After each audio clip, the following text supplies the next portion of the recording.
Hello everyone, welcome to ChemQuest. क्या हाल है? उम्मीद करता हूँ सब फिट होंगे, एनर्जेटिक होंगे। एक न्यू वीडियो एक न्यू कंसेप्ट में आपके सामने हाजिर है। इससे पिछली वीडियो में हमने इंटरमॉलिक्यूलर फोर्सेस के हवाले से पढ़ा था, जिसमें हमने dipole forces and hydrogen bonding को काफ़ी डिटेल में पढ़ा था। उसके बाद मैंने आपको बात कही थी कि जो हाइड्रोजन बॉन्डिंग है वो स्ट्रॉन्गेस्ट बॉन्ड है among the all intermolecular forces, मतलब dipole forces, London dispersion forces, Debye forces, ion dipole forces and जो हाइड्रोजन बॉन्डिंग है, इन सब में हाइड्रोजन बॉन्डिंग सबसे स्ट्रॉन्गेस्ट बॉन्ड है। क्यों स्ट्रॉन्गेस्ट बॉन्ड है? आज की वीडियो हमने इसको प्रूफ देना है कि हाइड्रोजन बॉन्ड किस तरह स्ट्रॉन्ग है। एविडेंस देके हमने इस चीज को प्रूव करना है। एक ये बात है, हाइड्रोजन बॉन्डिंग को थोड़ा सा टच देंगे, दोबारा रिवाइज करेंगे हाइड्रोजन बॉन्डिंग बेसिकली है क्या चीज। देखिए, अक्सर कम्पिटिटिव एग्जाम में एक क्वेश्चन आता है कि which of the following have hydrogen bonding. 3-4 option given होंगे कि कौन सा ऑप्शन है उसमें हाइड्रोजन बॉन्डिंग मौजूद है। सही है। फॉर एग्जाम्पल अगर मैं आपसे कहूँ कि ये CH3 C double bond of CH3, एक ये मॉलिक्यूल है और एक ये मॉलिक्यूल है वाटर, फॉर एग्जाम्पल ये है। सही है। या इसके अलावा ये लिख ले, सही है, ये फॉर एग्जाम्पल ये 3 मॉलिक्यूल है। ठीक है जी। अब इन तीनों में हाइड्रोजन बॉन्डिंग किस में मौजूद है? तो देखिए, ये कार्बन है और इसके साथ हाइड्रोजन भी मौजूद है। ये ऑक्सीजन है, इसके साथ भी हाइड्रोजन है, ये ऑक्सीजन है, यहाँ पर भी हाइड्रोजन है, यहाँ पर भी हाइड्रोजन है। ठीक है जी। तो हाइड्रोजन बॉन्डिंग के लिए जो मैंने आप लोगों को कंडीशन बताई थी, उसमें होना चाहिए पार्शियल पॉजिटिव हाइड्रोजन। अगर पार्शियल पॉजिटिव हाइड्रोजन मौजूद है तो चांसेस है कि हाइड्रोजन बॉन्ड बनेंगे। तो देखिए, यहाँ पर जो ये कीटोन बना है, इस कीटोन में क्या पार्शियल पॉजिटिव हाइड्रोजन मौजूद है? तो इसमें मौजूद नहीं है।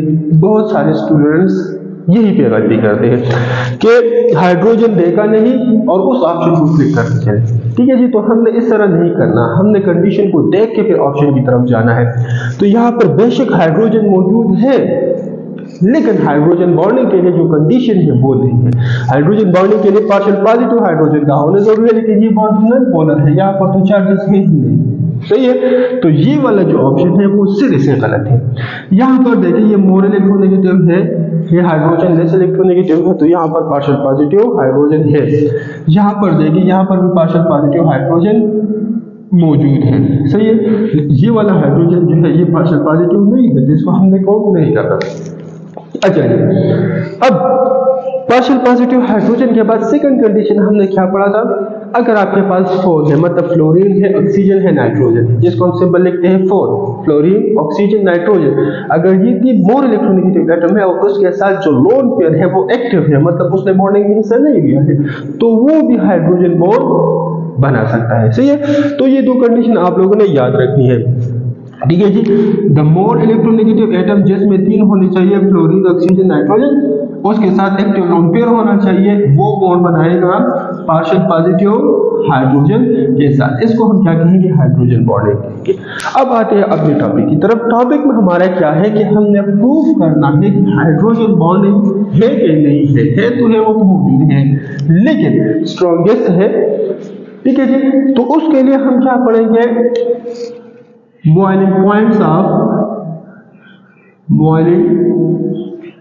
पॉइंट ऑफ डिफरेंट हाइड्राइड्स, मुख्तलिफ हाइड्राइड्स लेके। ठीक है जी।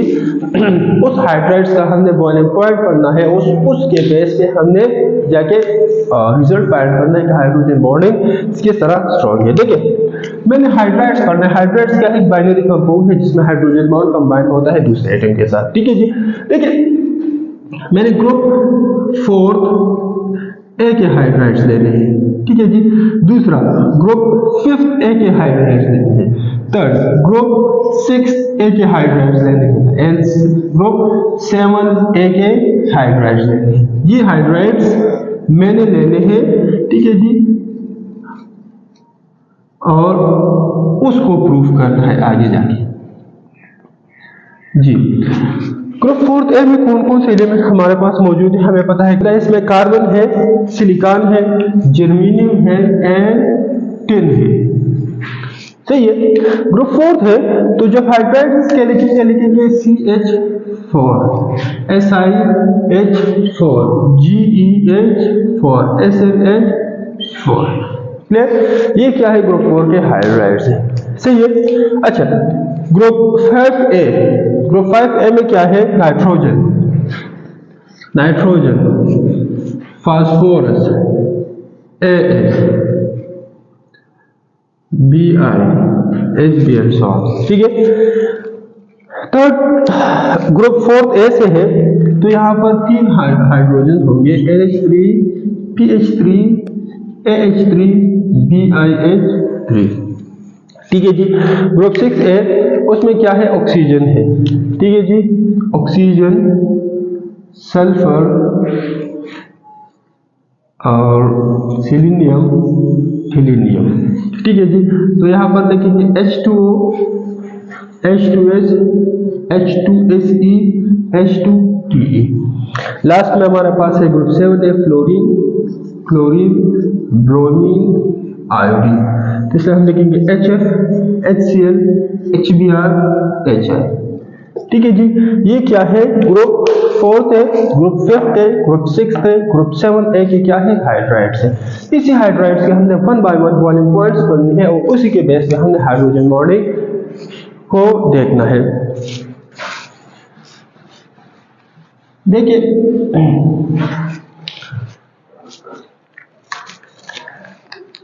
फर्स्ट ग्रुप 4th A के जब बॉइलिंग पॉइंट स्टडी की गई तो देखा गया, जैसे ही पहले CH4 लिया, देखिए ये टेम्परेचर है, CH4 लिया गया तो CH4 का बॉइलिंग पॉइंट यहाँ पर आता था। उसके बाद जब SiH4 दिया तो उसका बॉइलिंग पॉइंट भी यहीं पर नजर आ रहा था। उसके बाद जब जर्मेनियम लिया, टिन लिया, तो उसका बॉइलिंग पॉइंट कुछ यूं था, इसी तरह। मतलब ये है कि इंक्रीज हो रहा था। ठीक है जी। अब हमें पता है बॉइलिंग पॉइंट क्या है? Boiling point is directly proportional to molecular mass. एक तो ये बात है। सेकंड बात ये है कि boiling point is directly proportional to intermolecular forces. ये इंतहाई इंपॉर्टेंट पॉइंट। बॉइलिंग पॉइंट किस चीज पे डिपेंडेंट है? इंटरमॉलिक्यूलर फोर्सेस पे डिपेंडेंट है। ठीक है जी। तो एक इंटरमॉलिक्यूलर फोर्स है जो अभी तक हमने नहीं पढ़ा, that is called London dispersion forces. ठीक है जी। आगे एक आध वीडियो में इसको पढ़ेंगे। लंडन डिस्पर्शन फोर्सेस किस चीज पर डिपेंड करता है? साइज ऑफ ए मॉलिक्यूल पे। ये बातें आप लोगों ने याद रखनी है। ठीक है जी। बॉइलिंग पॉइंट इंटरमॉलिक्यूलर फोर्सेस पे डिपेंडेंट है। अगर इंटरमॉलिक्यूलर फोर्स ज्यादा है, ठीक है जी, तो बॉइलिंग पॉइंट ऑटोमेटिकली ज्यादा होगा। अब डिपेंड करता है कि कौन सा इंटरमॉलिक्यूलर फोर्सेस है। अगर लंडन डिस्पर्शन फोर्सेस है तो साइज ज्यादा है, तभी लंडन डिस्पर्शन फोर्सेस ज्यादा होंगे। ठीक है जी। तो intermolecular forces is directly proportional to, या London dispersion forces is directly proportional to size of a molecule. ठीक है जी। अब हमें पता है कार्बन है, सिलिकॉन है, जर्मेनियम है, टिन है। यहाँ पर 2 शेल्स है, यहाँ पर 3 शेल्स है, यहाँ पर 4 शेल्स है, यहाँ पर 5 शेल्स है।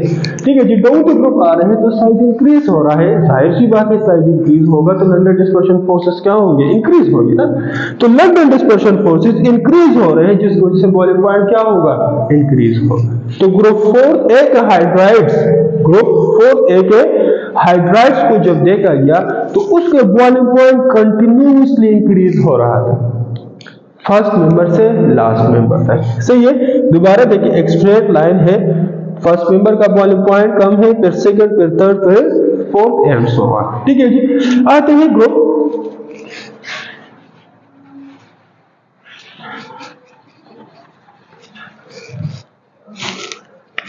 Group 5A। ठीक है जी। यही टेम्परेचर इंक्रीज होगा। ग्रुप 5A के जब फर्स्ट मेंबर को देखा गया तो उसका जो बॉइलिंग पॉइंट था वो यहां आ रहा था, for example. Second number PH3 को जब देखा गया तो उसका बॉइलिंग पॉइंट कुछ यहां पर था। थर्ड नंबर का बॉइलिंग पॉइंट यहाँ था, फोर्थ का फॉर एग्जाम्पल बॉइलिंग पॉइंट यहाँ था। तो देखा गया कि कुछ यू ग्राफ आ रहा था, पहले डिक्रीज उसके बाद इंक्रीज जी। अब यहां पर पॉइंट है, मैंने पहले कहा कि London distribution forces is direct proportional size of the molecule, size of molecule ज्यादा है, लंडन डिस्ट्रीब्यूशन फोर्सेस ज्यादा है, मतलब इंटरमॉलिक्यूलर फोर्सेस ज्यादा है, बॉइलिंग पॉइंट ज्यादा है। यहां पर देखें एन नाइट्रोजन जिसमें 2 शेल्स हैं, फास्फोरस जिसमें 3 शेल्स हैं, तो फास्फोरस का साइज ज्यादा है नाइट्रोजन से, तो फास्फोरस का इंटरमॉलिक्यूलर फोर्सेस ज्यादा होने चाहिए, जिसकी वजह से बॉइलिंग पॉइंट भी ज्यादा होना चाहिए। ठीक है जी, लेकिन यहां पर क्या है, NH3 जो नाइट्रोजन है उसका बॉइलिंग पॉइंट ज्यादा है, एंड इसके बाद जो फोस्फीन गैस है P3 का बॉइलिंग पॉइंट कम है। ठीक है जी, तो यहां पर पॉइंट है, कह रहे हैं कि बेसिकली ये नाइट्रोजन जो है इसके साथ पार्शियल पॉजिटिव हाइड्रोजन है, और यहां पर बना है हाइड्रोजन बॉन्डिंग। तो hydrogen bonding strongest intermolecular forces है, जिसकी वजह से इसकी बॉइलिंग पॉइंट क्या है, ज्यादा है। सेकंड, अगर हम आगे जाएं ग्रुप 6A के हाइड्राइड्स को अगर देख लें, ठीक है जी, जिसमें देखा गया फर्स्ट नंबर वाटर, वही सेम यहां पर आ रहा था, सल्फर यहाँ पर, सिलीनियम यहाँ पर, टिलिनियम यहाँ पर, कुछ यू ग्राफ बन रहा था। ठीक है जी, वही बात जिस तरह ग्रुप 5th A के लिए था, फर्स्ट डिक्रीज देन इंक्रीज। ठीक है जी, एंड यही ग्राफ से जब ग्रुप 7A के लिए देखा गया तो उसमें भी जो फर्स्ट मेंबर है कुछ यू ग्राफ आ रहा था। इसी तरह यहां पर देखिए H2O, H2S, H2SE, H2 क्या है लास्ट में, टिलिनियम, एंड यहां पर देखिए HF, HCl, HBr, HR। ठीक है जी, तो group 6A, 5th A, 6th A, 7th A, इन तीनों को जब देखा गया, इन तीनों के हाइड्राइड्स में जो फर्स्ट मेंबर था उसका साइज कम है, नाइट्रोजन का साइज कम है, ऑक्सीजन का साइज कम है, फ्लोरीन का साइज कम है, लेकिन फिर भी जो सेकंड मेंबर है उससे उसका बॉइलिंग पॉइंट ज्यादा है। ठीक है जी, तो यहां पर साइंटिस्ट ने कहा कि बेसिकली जो फ्लोरीन है, जो ऑक्सीजन है, जो नाइट्रोजन है, ये तीनों क्या करते हैं, अगर इसके पास एक्टिव लोन पेयर है तो ये बॉन्ड में हाइड्रोजन बॉन्ड बनाएगा, लेकिन साथ में इसका पॉजिटिव हाइड्रोजन होना जरूरी है। सही है जी, तो ये था एविडेंस हाइड्रोजन बॉन्डिंग के हवाले से। अगर आपका कोई भी क्वेश्चन है तो आप पूछ सकते हैं कमेंट सेक्शन में। इंशाल्लाह मेरे नेक्स्ट वीडियो में नेक्स्ट रेसिपी के साथ, तब तक के लिए इजाजत दीजिए। अल्लाह हाफिज़। Thank you very much.